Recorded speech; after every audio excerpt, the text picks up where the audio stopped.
إن الحمد لله نحمده ونستعينه ونستغفره ونعوذ بالله من شرور أنفسنا وسيئات أعمالنا من يهده الله فلا مضل له ومن يضلل فلا هادي له وأشهد أن لا إله إلا الله وحده لا شريك له وأشهد أن محمدا عبده ورسوله صلى الله عليه وعلى آله وصحبه ومن تبعهم بإحسان إلى يوم الدين أما بعد. So, today is the 29th day of Jumad al-Akhirah, 1446 after Hijrah, corresponding to the 31st of December 2024 of the Common Era. So the last day of this year, this will be our first dars in this mosque of Zayd ibn Haritha in Bompai district of this city of Kano. May Allah protect and guard and bless this city of Kano and other cities of Islam as well, other Muslim cities. It was after Ramadan last year that on consultation with some students, it was decided that we would be holding a weekly dars on Tafsir in this mosque of Zayd ibn Haritha.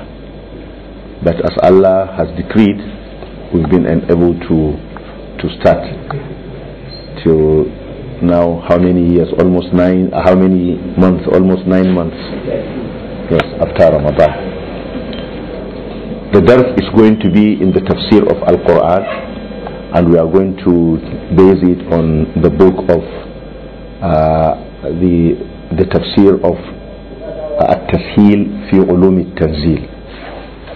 Tashil fi Ulum Tanzil by the Spanish scholar, the scholar of Granada, Abul Qasim Muhammad ibn Ahmad ibn Muhammad ibn Juzay al-Ghirnati. He was a famous scholar of fiqh, of hadith, of Arabic language, and of tafsir, and of qira'at. And his book that is famous is Al-Qawanin al-Fiqhiyya. Al-Qawanin al-Fiqhiyya, and it is the book that we use for our dawrah in Fiqh al-Mu'amalat. When we did Fiqh of commercial transactions, we based it on the book of Al-Qawanin al-Fiqhiyya, which is a summary of the madhab of Imam Malik, while highlighting the areas of differences between the madhab of Imam Malik and the Hanafi, Shafi'i and Hanbali madhabs. And it's a widely respected book. And his other book, which we have also read, is Tashil al-Usul ila ilm al-Usul. You remember, it was a book which we read in Usul al-Fiqh. We read it, Taysir al-Usul, Taysir al-Usul ila ilm al-Usul. We studied it with some students. He lived in the 8th century after Hijrah, and that is why his brief biography is in Ad-Durar al-Kamina fil A'yan al-Mi'at al-Thamaniya, the hidden diamonds of the noble personalities of the 800th year, that is the 8th century after Hijrah. He died in the year 741 after Hijrah. he died missing in battle. Yes, he died missing in battle. That is why he is regarded as a shaheed, as a martyr, during the battle of Tarifa. The battle of Tarifa is also called the battle of Rio Salado. Rio Salado. It was fought between King Alfonso of Portugal, Alfonso IV, and Alfonso the 11th of Castile. The two of them, the two kings, they joined to fight Al-Amir King Abul Hassan Ali of the Marinid dynasty, who were in Morocco and who was able to capture Jabal Tariq, Gibraltar. You know, Gibraltar is at the tip of the Iberian Peninsula that separates it from Africa. The tiny passage, Gibraltar, is the nearest point between Europe and Africa. So the Moroccan rulers, the Marinids, they captured Gibraltar, and the Amir of Granada, Yusuf, at that time, he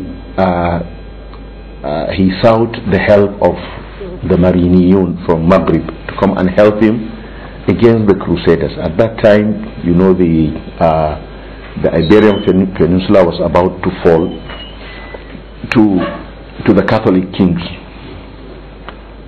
and they fought the battle, and it was in that battle that Al-Imam Ibn Juzay was declared missing in battle. So it's not clear whether he was declared missing in battle, so that is why he is regarded as a shaheed, as a martyr. His body was never found. And he was instrumental in the battle because he was given the khutbah to encourage people to go and fight fi sabilillah. So he was from Granada. Granada is still you hear Granada, you go in Spain. Yes, but in Arabic it's called Al-Granata. So he was called Al-Granati, Al-Kalbi, Al-Granati.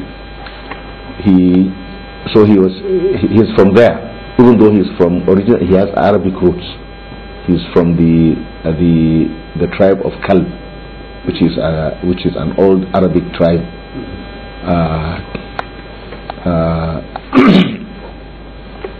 An old Arabic tribe. I think they are Najdi or Yemeni, I'm not sure, but they are not Hijazi, they are not Mudar. Up till now, you know, when you see people in Spain, you will see Arabic features in them because their ancestors were Arabs. You know, the Muslims, they ruled Spain for how many years? Over 600 years. Granada was the last emirate to fall to the Catholics. It was the last Muslim city of Andalus to fall to the Catholics. It fell in the year 1492. That is in the 15th year. But you see, look how Allah will have it. The cities of Andalus were falling, and Allah was giving victory to the Ottomans, and they were defeating the Byzantine Empire. The Ottoman armies, they had victory over Constantinople in 1453. At the time, all the emirates of Spain were falling.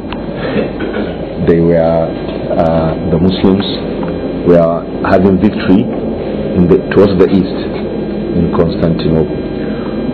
So, no, not over the crusade. Well, yes. Well, the crusade. Usually, crusaders, they are referred to those who went to fight in Palestine, in Jerusalem. Yes, to capture Jerusalem. They were the ones that are referred to as crusaders because they were mobilized to go and save the Holy Land. they are said. But in the Spanish Peninsula, in the Iberian Peninsula, it was just the Catholics, and they were fighting not only Muslims but as well as Jews. Yes. So Ibn Juzay, he wrote many books. He's Ibn Juzay. Some scholars, they say Ibn Juzay, but I've never found anyone referring to him as Ibn Juzay. Even though I had one of the eminent scholars, one of our eminent scholars here in Nigeria, he corrected me. He said it's not Ibn Juzay, it's Ibn Juzay. But I've never found the proof for that. But Ibn Juzay, that is how he is well known, and that is how I did. I researched the name. I can't remember now the source where the exact spelling and the exact vowels were identified. It's Ibn Juzay. That is the accurate thing. He was very devoted to knowledge, reading and writing. He used to say, لكل بني الدنيا مراد ومقصد وإن مرادي صحة وفراغ. He said, for any son of this world, he has a desire and he has a goal. My own goal, my own desire is health and free time. Sihhatun wa farag. Sihhatan wa farag. Health and free time. Not busybody. Why do I need health and farag? He said, لأبلغ في علم الشريعة مبلغا يكون به لي في الحياة بلاغ. So that I will reach a station in the knowledge of the Sharia that will make me attain, that will make me have attainment in this life. ففي مثل هذا فلينافس أولو النهى وحسبي من الدنيا الغرور بلاغ. For something like this, those who are the people of intellect should do their competition. That is competition not for wealth, but to reach a level, to attain a level of knowledge of the Sharia. وحسبي من الدنيا الغرور بلاغ. It is enough for me in this world, that is this deceitful world. It is enough for me to find what will be sufficient for me. That is, he doesn't want to gather the world. Al-Balag, just what will be enough for me to keep on traveling. ففي مثلها فما العيش إلا في نعيم مؤبد به العيش وعد والشراب يصاب. فما العيش, life, there is no life except in permanent pleasure. Na'im, permanent ni'mah, na'im, that is enjoyment. به العيش رغد والشراب يصاب. In that life is full of plenty, and the drinks, it's a drink that is very palatable, very good drink. So you should just be after the world. There's a lot of hikmah in it. Now his book. This book at Tashil is well known as a book of Tafsir. And the book has got a very the book, it contains 4 special qualities. The first one is that it is a book that has gathered together, this is from his own testament, this is what he says. It has brought together a lot of knowledge in a book that is very little, that is very short. In a short book, but a lot of knowledge.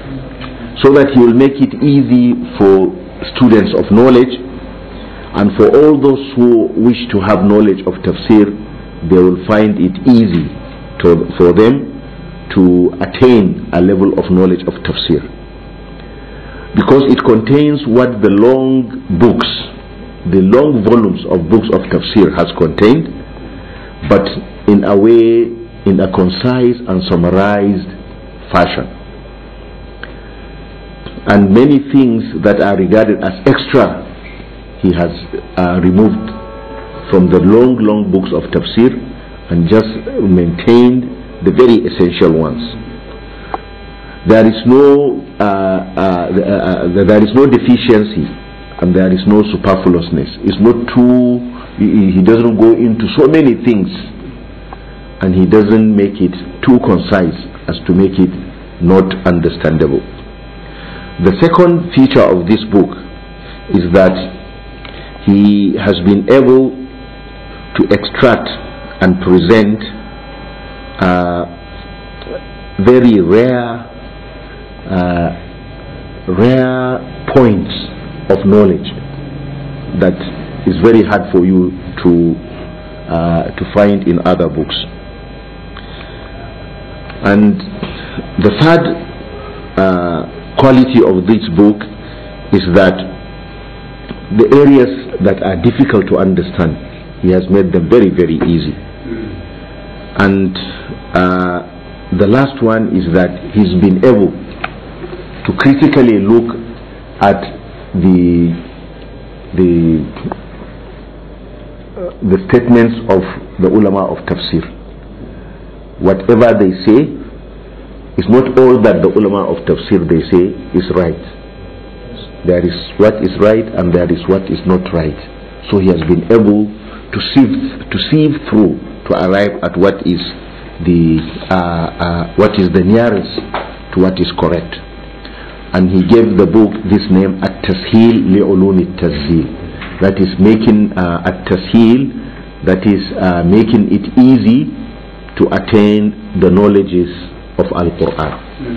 So in that, because of that, he made Al-Muqaddimah, he made a very long introduction.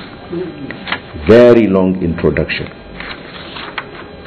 And this introduction is itself a book of knowledge in the field of knowledge of the Quran, Ulum al-Quran.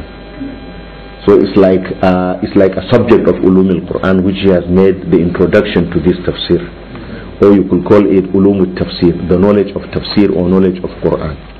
Will not be able to go through this because it is indeed very, very long. But I hope in a kind of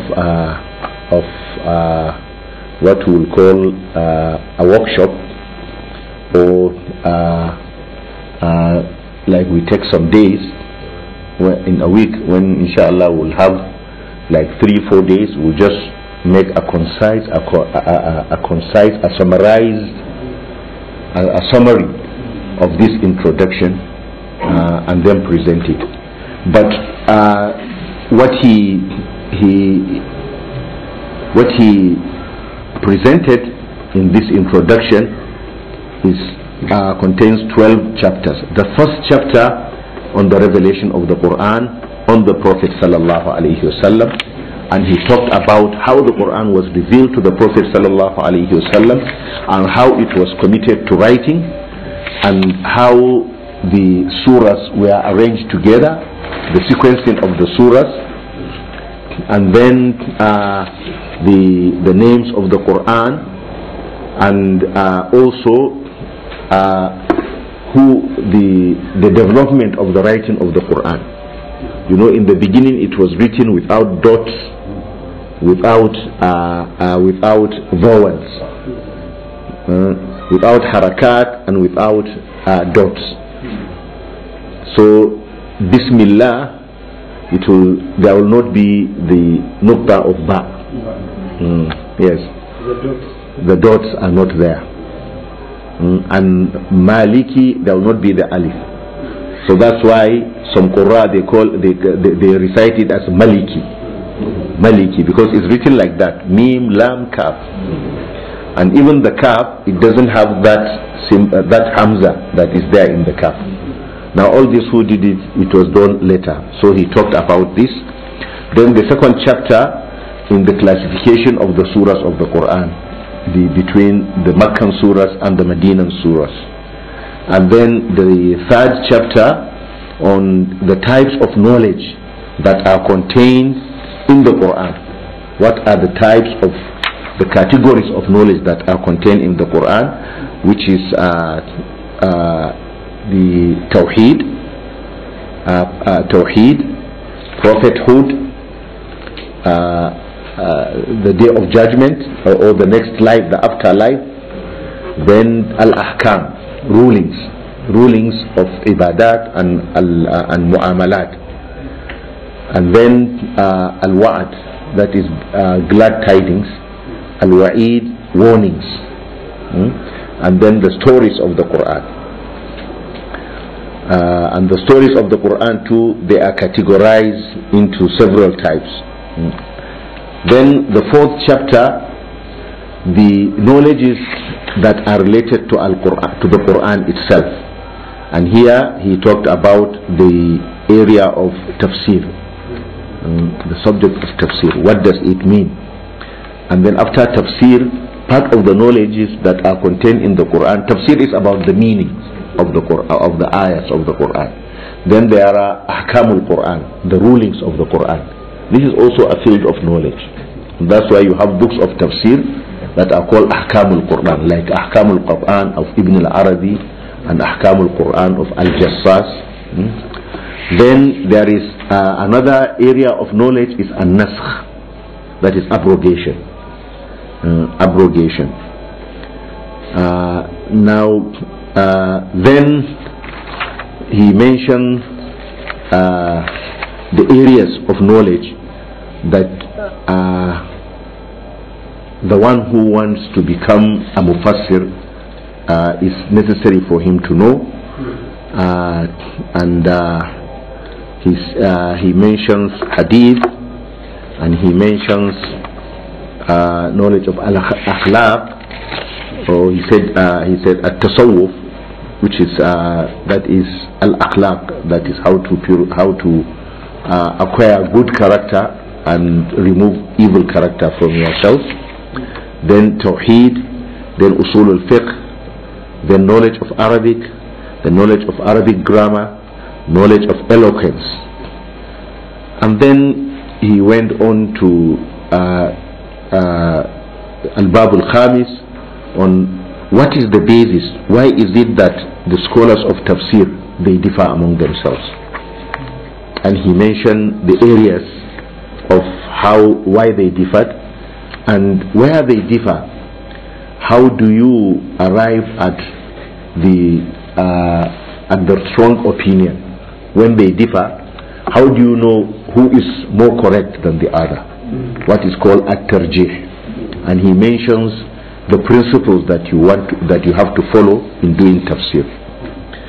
Then he went on to the 6th chapter, and he mentioned the famous scholars of tafsir, starting from the first generation. From among the first group of the scholars of tafsir are the Sahaba, and among the Sahaba, it's not all of them they have the same level of knowledge of tafsir. He mentioned those who are famous in tafsir.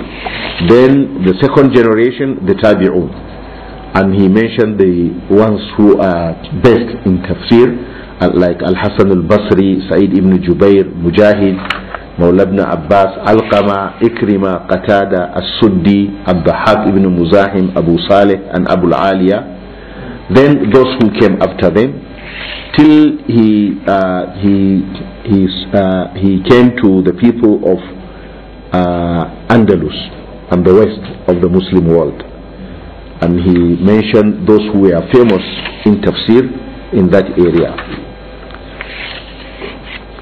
Then he mentioned the next chapter is on abrogation and the verses that abrogate, and nasikh wal mansukh, and he mentions them.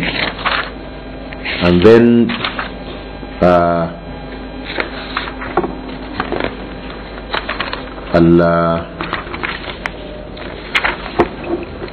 And then the qira'at, the variants, how the Quran is recited, the various forms of qira'ah, of the recitation of the Quran.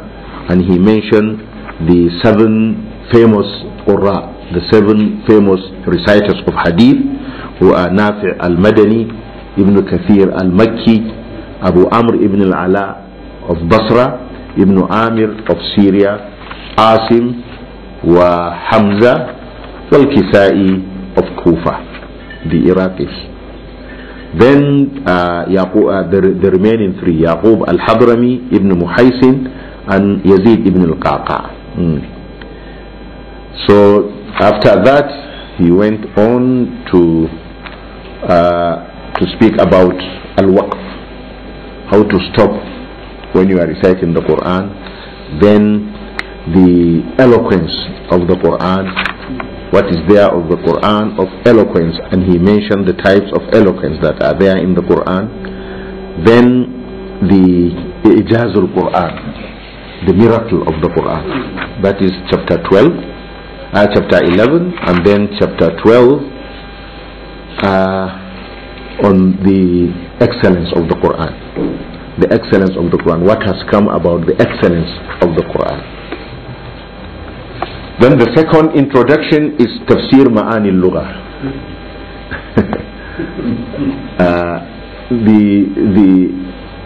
It's like a whole book, this one, you know, al-Mufradat, the individual the individual words of the Quran. It's like this is like a kind of a dictionary of the Quran, a kind of dictionary of the Quran. And this is very long. He started from words starting with alif, and he ended with words that start with al-ya, which is the last letter of alphabet. And then he went on to speak about al-isti'adha, and we will start from there, inshallah. Al-isti'adha, that is seeking refuge, taking refuge in Allah, seeking refuge in Allah from shaitan. He said, al-kalamu al-isti'adha. This is discourse on al-isti'adha, that is seeking Allah's, seeking refuge in Allah. في 10 فوائد, there are 10 points من فنون مختلفة from different fields of knowledge. الأولى لفظ التعوذ على 5 أوجه. How to say isti'adha, it has got 5 forms of saying isti'adha. You say either أعوذ بالله من الشيطان الرجيم. This has been reported on the authority of the Prophet sallallahu alaihi wasallam. A'udhu billahi minash shaitanir rajim.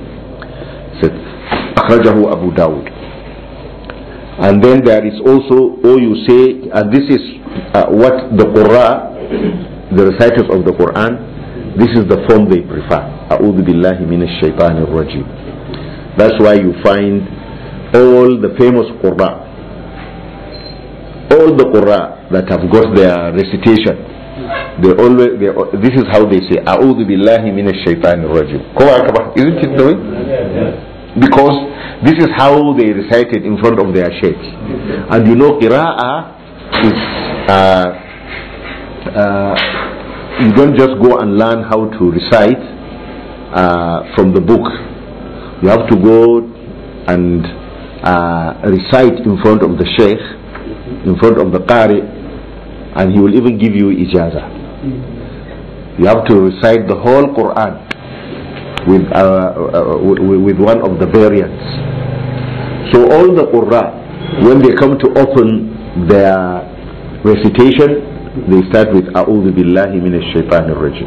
This is the most famous, and it has been reported on the authority of the Prophet sallallahu alaihi wasallam. What has come here is the hadith of Abu Sa'id al-Khudri. كان رسول الله صلى الله عليه وسلم إذا قام من الليل كبر. The Prophet صلى الله عليه وسلم, when he stood up in prayer in the night, he used to say Allahu Akbar. ثم يقول, then he will say سبحانك اللهم وبحمدك تبارك اسمك وتعالى جدك ولا إله غيرك. ثم يقول لا إله إلا الله 3 times. ثم يقول الله أكبر كبيرا 3 times. أعوذ بالله السميع العليم من الشيطان الرجيم من همزه ونفخه ونفثه ثم يقرأ. Then he will start his recitation. No basmala. Naam? No basmala. No, the basmala will come at the beginning of the recitation. But this is before the recitation. This is before the recitation. The second form which he mentioned is A'udhu Billahi Al-Azim Min Ash-Shaytan Al-Rajim. The third is A'udhu Billahi Al-Qawi Min Ash-Shaytan Al-Ghawi. And A'udhu Billahi, the meaning of A'udhu Billahi Al-Qawi, I seek refuge in Allah the strong, Min Ash-Shaytan Al-Ghawi, from the Alhamdulillah. From shaitan, the misled, or the one who is astray, the one who is astray. The fourth is A'udhu Billahi al-Majid min ash-Shaytan al-Marid. That is, I seek refuge in Allah al-Majid, the mighty, min ash-Shaytan al-Marid, from the shaitan that is obstinate, strong-headed, al-Marid. Al-Marid, who will never obey you. Stubborn. Yes, the stubborn shaitan. وأعوذ بالله السميع العليم من الشيطان الرجيم. أعوذ بالله السميع العليم من الشيطان الرجيم. This one too has come. وهو مروي عن النبي صلى الله عليه وسلم. It was reported on the authority of the Prophet صلى الله عليه وسلم. The second point is يؤمر القارئ بالاستعاذة قبل القراءة سواء ابتدأ أول سورة أو جزء سورة على الندب. The one who is reciting the Quran, he is instructed to do أعوذ بالله من الشيطان الرجيم. Either at the beginning, whether you are starting at the beginning of a surah or part of a surah. It doesn't have to be only at the beginning of the surah. Even if it is in the middle of the surah, it is you are instructed to do that. But this instruction is not obligatory. قال على الندب, that is, it is recommended. Mandub is recommended. نعم. في Quran, it is said that وإذا قرأت القرآن فاستعذ بالله من الشيطان الرجيم. نعم. Isn't that a commandment from Allah? So why is it now optional?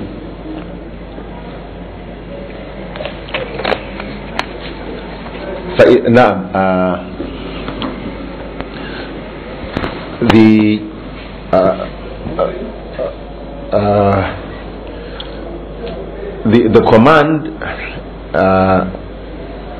The command definitely is an instruction. فَاسْتَعِذْ بِاللَّهِ مِنَ الشَّيْطَانِ الرَّجِيمِ.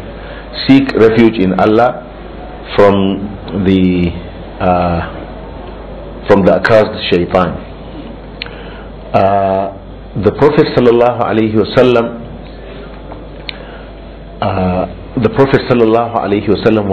he was reported to do isti'adha in the first rak'ah. It was not narrated that he used to do in every rak'ah.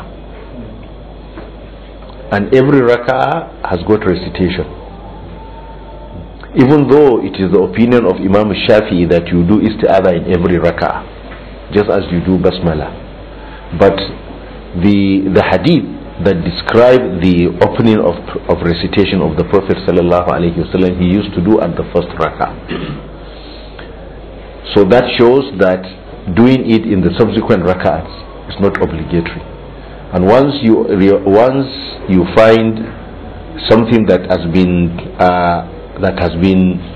given an exception from a command that will denote obligation, then the exception shows that that command is not mandatory, is not obligatory.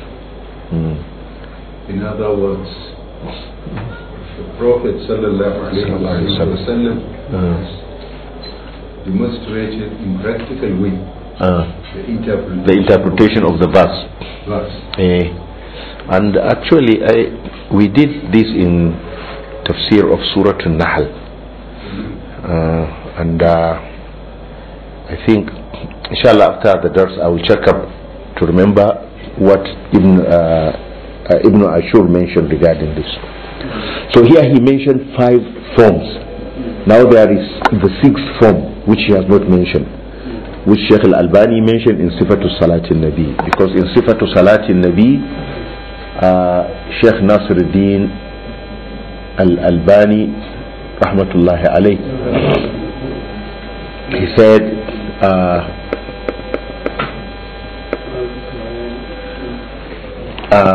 the Prophet sallallahu alayhi wasallam كان صلى الله عليه وسلم يستعيذ بالله تعالى فيقول أعوذ بالله من الشيطان الرجيم من همزه ونفخه ونفثه. This is number 6. أعوذ بالله من الشيطان الرجيم من همزه ونفخه ونفثه. I seek refuge I take refuge in Allah from the shaitan, the accursed shaitan. من همزه, from his whispering, وَنَفْخِهِ, and from his blowing, that is his kibr, that is from his arrogance. That is what he will blow you to make you feel arrogant.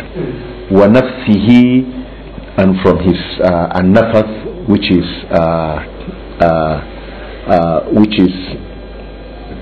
spitting, yes. But what is meant by the spitting is evil poetry, evil songs. That is nafath shaitan. No, not the whispers is hams. Hams is the whispers, waswas. But an-nafath is music. The evil, bad music, bad evil music. الشعر الباطل. Can we just say evil influence? Evil influence, but it is specific, because even whispering is an evil influence.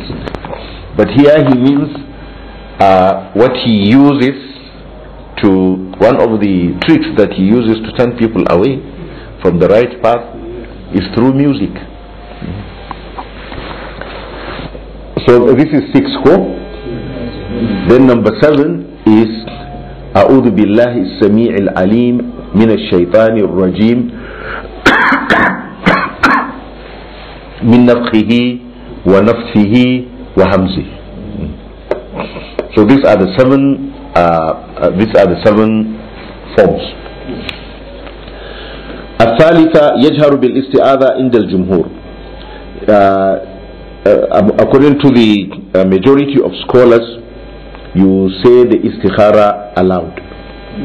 When you are reciting, you say it aloud.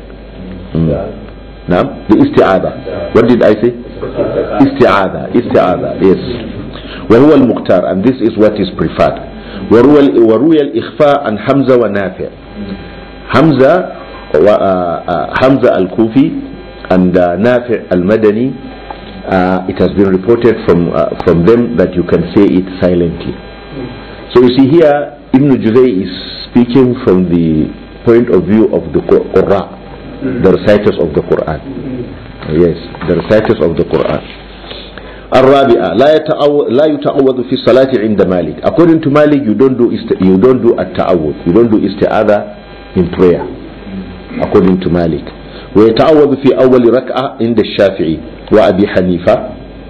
But according to Imam Shafi and Abi Hanifa, you do the isti'adha in the awwal rak'ah, in the first rak'ah.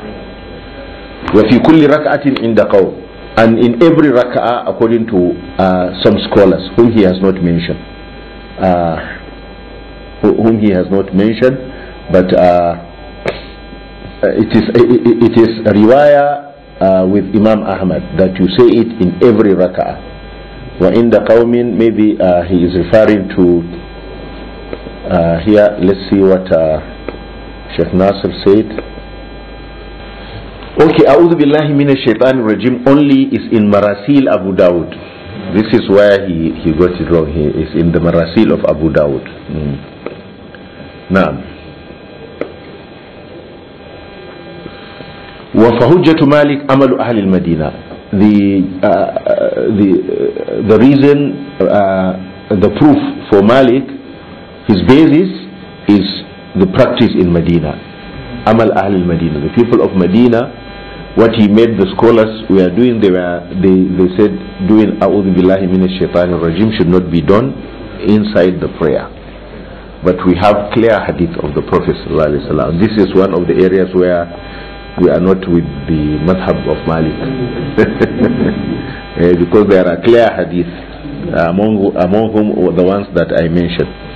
وَهُجَّةُ قَوْلِ غَيْرِهِ, and the basis for what others have said is قول الله تعالى, what Allah has said, فَإِذَا قَرَأْتَ الْقُرْآنَ فَاسْتَعِذْ بِاللَّهِ مِنَ الشَّيْطَانِ الرَّجِيمِ. When you recite the Quran, seek refuge in Allah from the shaitan that is accursed. وَذَلِكَ يَؤُمُّ الصَّلَاةَ وَغَيْرِهَا, and this is in prayer and outside prayer. الخامسة, the fifth point, إنما جاء أعوذ بالمضارع دون الماضي. أعوذ, I am seeking refuge in Allah in the present tense, not I sought refuge in Allah, not in the past tense. لأن معنى الاستعاذة لا يتعلق إلا بالمستقبل, because the meaning of seeking refuge, of doing isti'adha, it is in the future. لأنها كالدعاء, because it is like a prayer, it is like an invocation.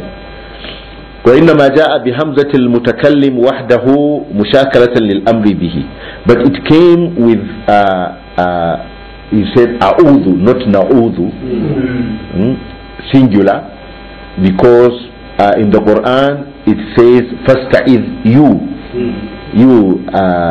singular, you are addressed alone.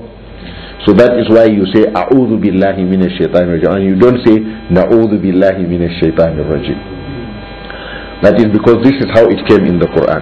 السادسة, point number 6, الشيطان يحتمل أن يراد به الجنس.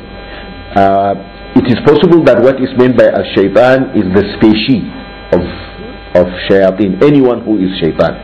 فتكون الاستعاذة من جميع الشياطين. So the isti'adha is seeking protection from all the shaitans, all the satans. أو الأحد, or it may mean a peculiar, a shaitan, the peculiar shaitan. So isti'adha is from Iblis. You are seeking refuge of Allah from Iblis, the head of all, the head of shaitana. وهو من شطانة. What is the meaning of shaitan? It is extracted from shatana, إذا بعد. Shatana, that is he's gone far. إذا بعد, when somebody becomes very far. فالنون أصلية والياء زائدة. So noon is part of the word, and the ya is an additional word, is an addition. وزنه فيعال, shaitan. وقيل من شاطأ إذا حاجة, and it is also said that it is from shata.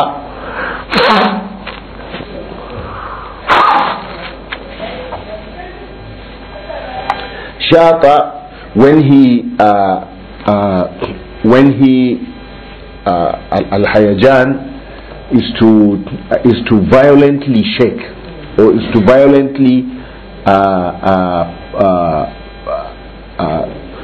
you know, like the wind, when it's the whirlwind, when it does, that is hayajan. Yes, like tornado. You know the way it is so powerful in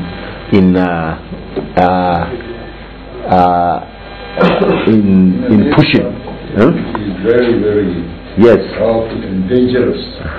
So shaitan is from that. The way he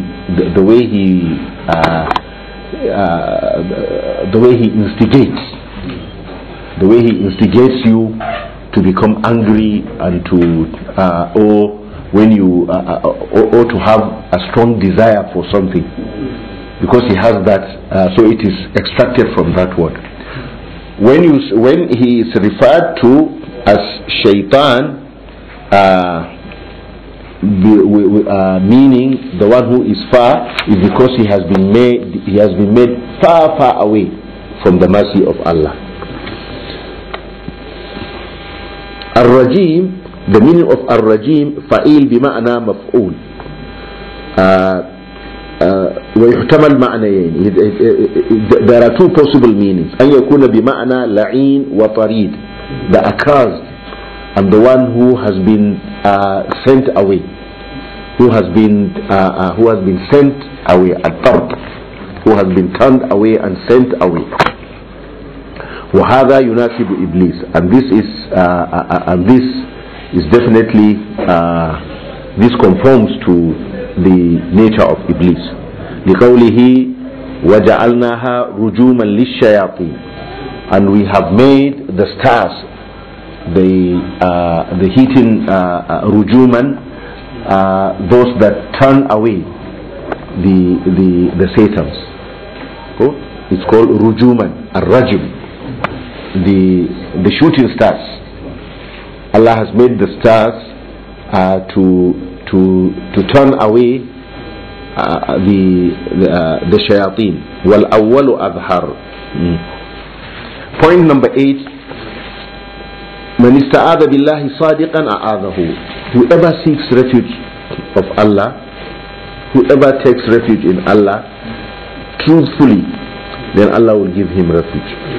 فَعَلَيْكَ بِالصِّدْقِ, therefore you should be truthful. أَلَا تَرَى امْرَأَةَ إِمْرَانَ, don't you see the wife of Imran, لَمَّا أَعَاذَتْ Maryam, when she sought refuge of Allah from her daughter Maryam, وَذُرِّيَّتَهَا, and her progeny, أَسَمَهَا Allah, Allah protected her. وَإِنِّي أُعِيذُهَا بِكَ وَذُرِّيَّتَهَا مِنَ الشَّيْطَانِ الرَّجِيمِ. I seek your refuge, I seek refuge for her and for her offspring from the accursed shaitan. ففي الحديث الصحيح, it came in the authentic hadith, أن رسول الله صلى الله عليه وسلم قال, that the Prophet صلى الله عليه وسلم said, ما من مولود إلا نحسه الشيطان. There is no newborn baby but that the shaitan will choke him. فيستهل صارخا, so he will come down صارخا, crying and raising his voice. إلا ابن مريم وأمه, except the son of Maryam and his mother. So you see, because she said it truthfully, Allah gave her refuge. التاسعة, point number 9, الشيطان عدو. Shaitan is an enemy. وحذر الله منه, and Allah has taken us, Allah has warned us from him, against him. إذ لا مطمع في زوال علة عداوته, because there is no hope that the reason for his enmity will go away. There is no way that you can say, let me do siyasa to shaitan. Let's do siyasa, maybe I will win him over and he will stop his enmity. No way. There can be no sympathy with shaitan.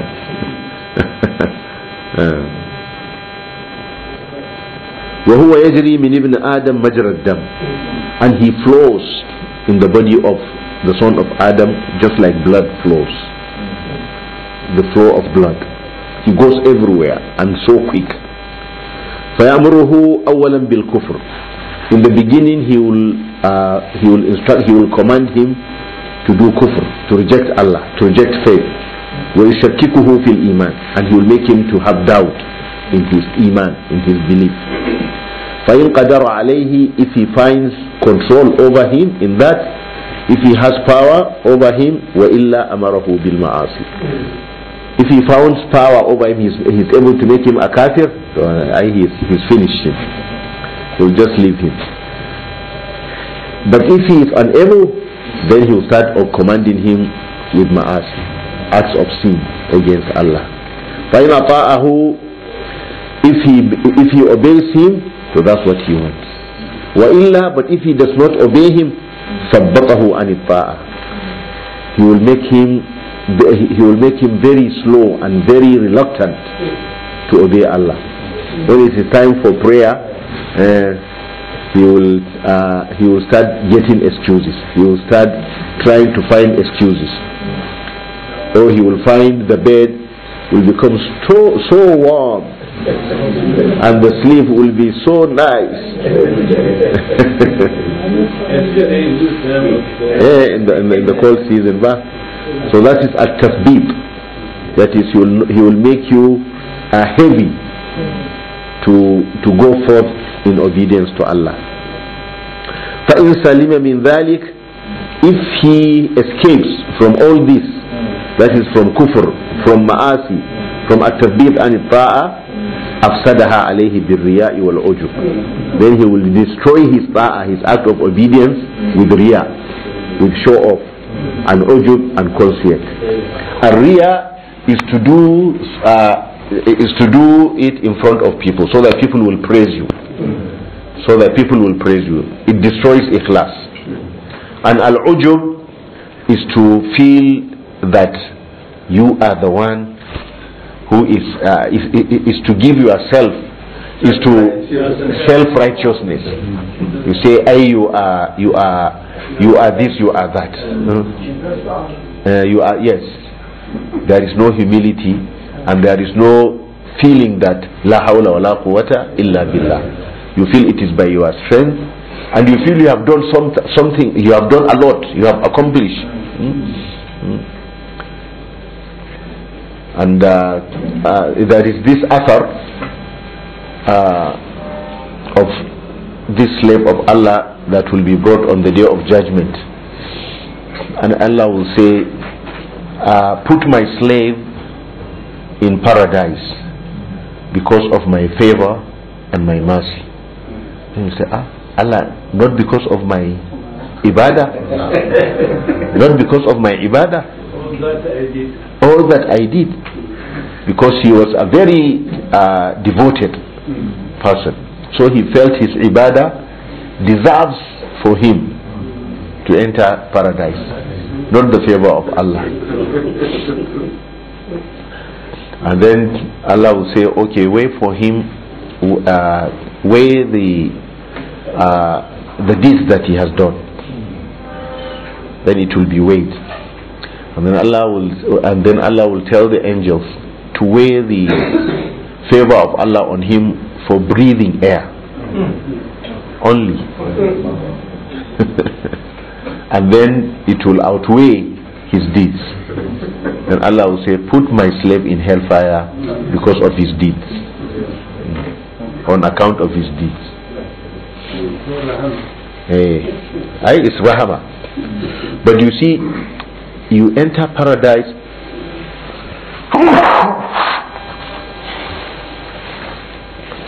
because of the mercy of Allah, but your position is in paradise is in accordance to your deeds. That's why in the Quran it says, udkhulul jannata bima kuntum ta'malun, enter paradise because of what you used to do. Your station is according to your deeds, but for you to enter paradise, it is by the mercy and favor of Allah. The Prophet sallallahu alaihi wasallam, he said, "Lan yadkhula ahadukumul janna bi'amalihi." None of you will enter paradise on account of his deeds. Illa an yataghammadahu Allahu birahmatin minhu wa fadl. Except if Allah covers him with mercy and favor. They said, even you, Ya Rasulullah? He said, even me. Except if Allah covers me with his mercy and his favor. So it is by the mercy and favor of Allah that inshallah will all enter Jannah. Al-Ashira, point number 10, Al-Qawati' anillahi arba'a. There are 4 things that cut off from Allah. There are 4 things, or 4 creatures that cut from Allah, that cut you off from Allah. Ash-shaytan, that's the principal one. الشيطان. النفس, your desires. النفس, which is yourself. What is meant by النفس here is self-desire, the desire of your heart, what you love of this, what you love of desire, the love of the world, love of position, love of women. زُيِّنَ لِلنَّاسِ حُبُّ الشَّهَوَاتِ مِنَ النِّسَاءِ وَالْبَنِينَ, and so on and so forth. وَالدُّنْيَا, and dunya, the world, it cuts you off from Allah because you are always busy. No time, sometimes even no time for praying in the mosque. That is if you keep up the prayer. Some people, the world, it cuts them off from Allah, it cuts them off even from praying on time. Talk less of praying in congregation. So that is number 3. Number 4, al-khalq, the creation, people.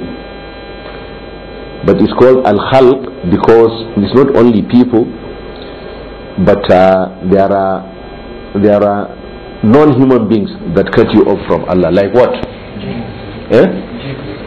Jinn? No, jinns are under shaitan. Non-human beings that cut you off from Allah. What example do we have? Social network. We mean creation. Al-makhluqat, creation of Allah, but they are not human beings. Malaika, they cut you off from Allah. They take you to Allah. Angels. Animals. Yes, animals. زين للناس حب الشهوات من النساء والبنين والقناطير المقنطرة من الذهب والفضة والخيل المسومة والأنعام والحرث. Pets. No, it's part of dunya. One is part of dunya. Family interest. Yeah, it's part of khalq, but those are human beings. Those are human beings. Wives, sons, daughters, friends,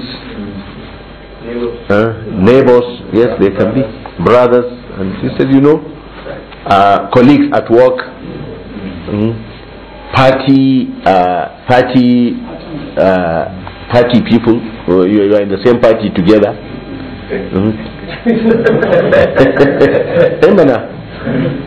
People in the especially our kind of politics. They will always, because you are a party member and you are holding a position from the party, they will fill your house. It's time for prayer. They won't go. They won't let you go. So you see, they cut you off from Allah. But other human beings, like what? Like dogs. You have a dog, and you are not permitted. It's not permissible for you to keep the dog because it's not the dog that is permissible for you to hold. Just you want to take it as a pet. You want to take the dog as a pet. It cuts you off from Allah.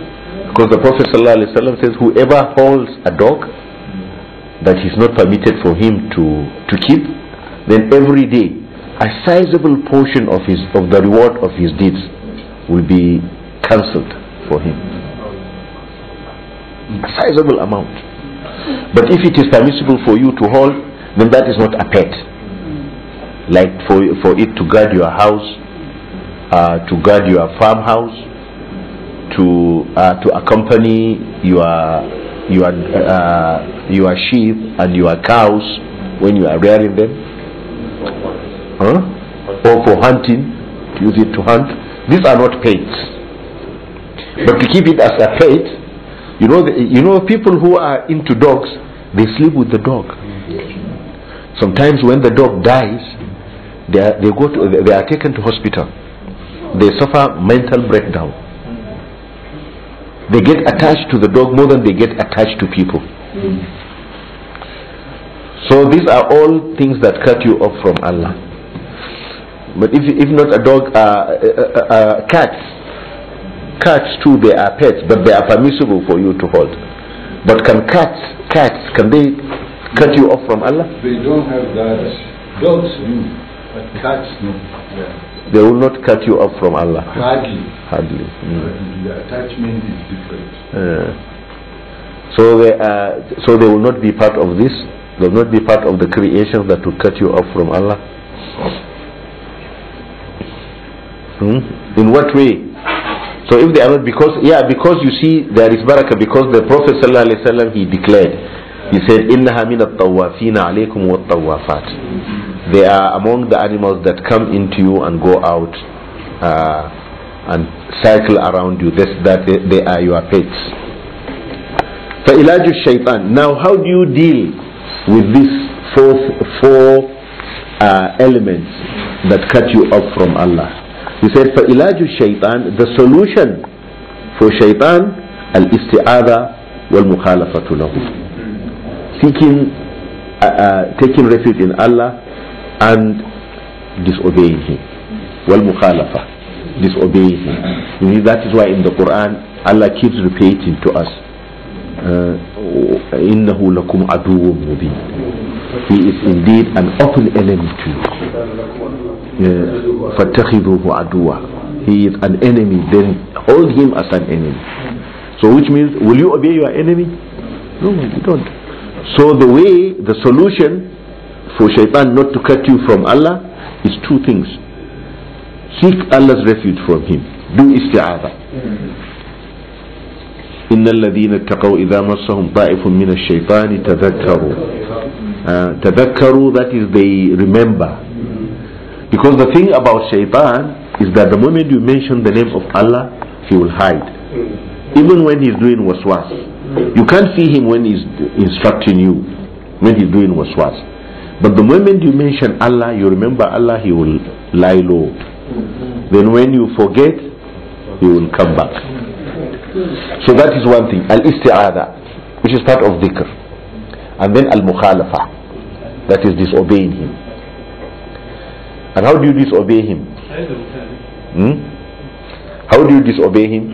By obeying Allah. Yes, sometimes you don't realize that you are obeying him. You don't realize that you are obeying shaitan, because he doesn't come to you because he's smart. He will come to you in a way to cover his tracks. So that is why the important thing is to realize that this is from shaitan. This is from shaitan. When it comes, the moment you realize that this is from shaitan, then inshallah you've defeated him. Look at the Prophet of Allah Musa. When that man from his tribe, he asked for his help against their enemy, and the Prophet Musa alayhi salam, he hit him and the man died. What did Musa alayhi salam say? هذا من عمل الشيطان.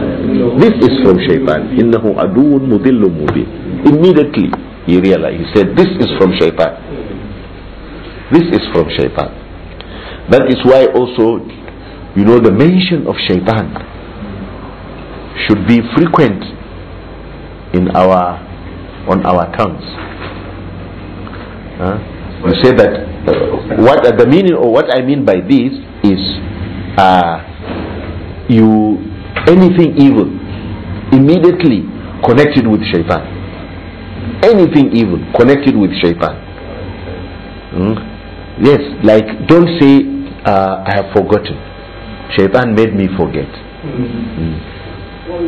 وَمَا أَنْسَانِهُ إِلَّا شَيْءٍ وَإِمَّا يُنْسِيَنَّكَ الشَّيْطَانِ. When shaitan makes you forget. That Allah says, وَإِمَّا يُنْسِيَنَّكَ الشَّيْطَانُ فَلَا تَقْعُدْ بَعْدَ الذِّكْرَى مَعَ الْقَوْمِ الظَّالِمِينَ.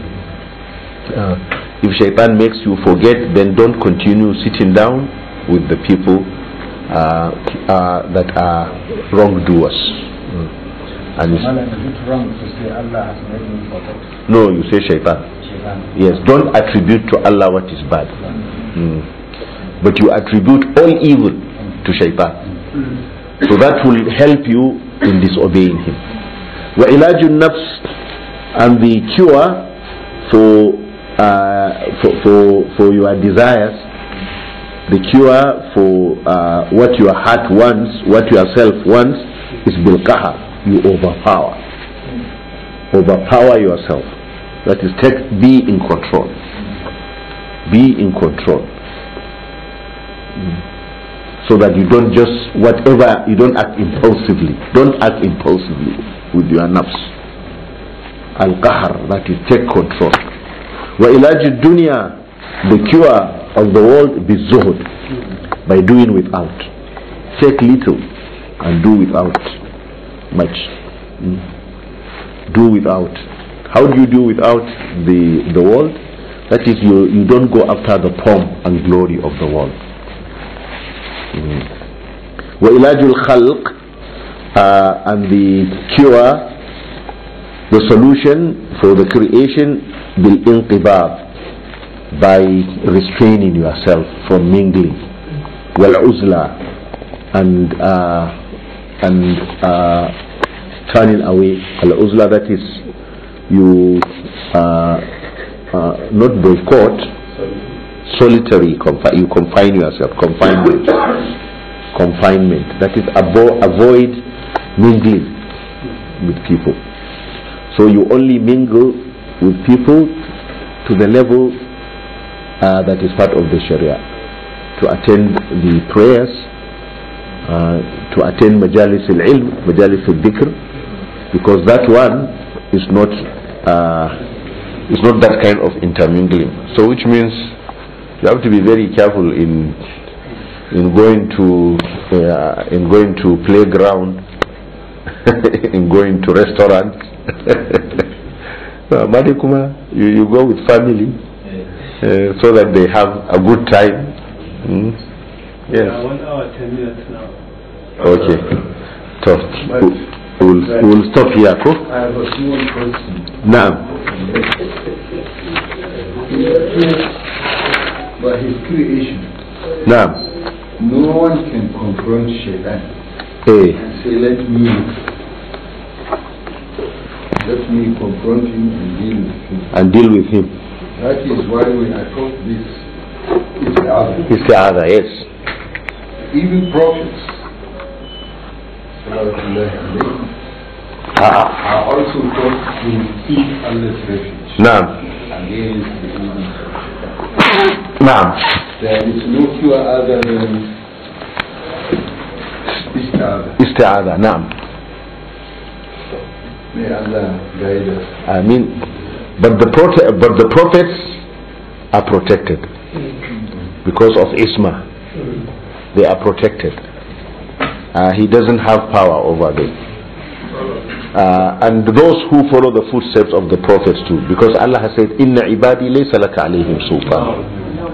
My slaves, you don't have power over them.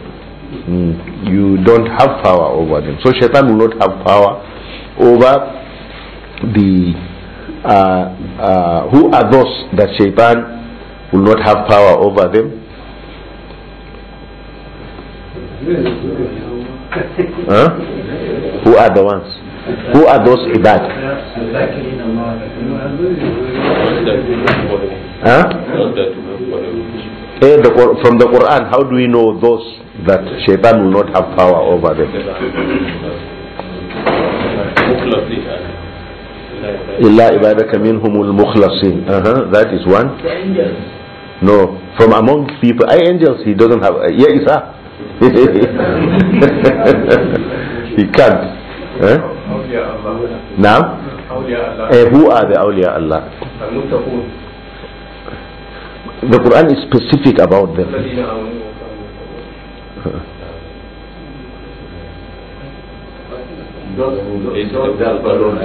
لإنه ليس له سلطان على الذين آمنوا وعلى ربهم يتوكلون. He doesn't have power over those who believe and they rely on their Lord alone. Those who join these two qualities, al-iman wa tawakkul. Shaitan will not have power over them. May Allah make us among them. May Allah put us among them. Alhamdulillah. Subhanakallahumma wa bihamdika. Alhamdulillah. So inshallah we'll try as much as possible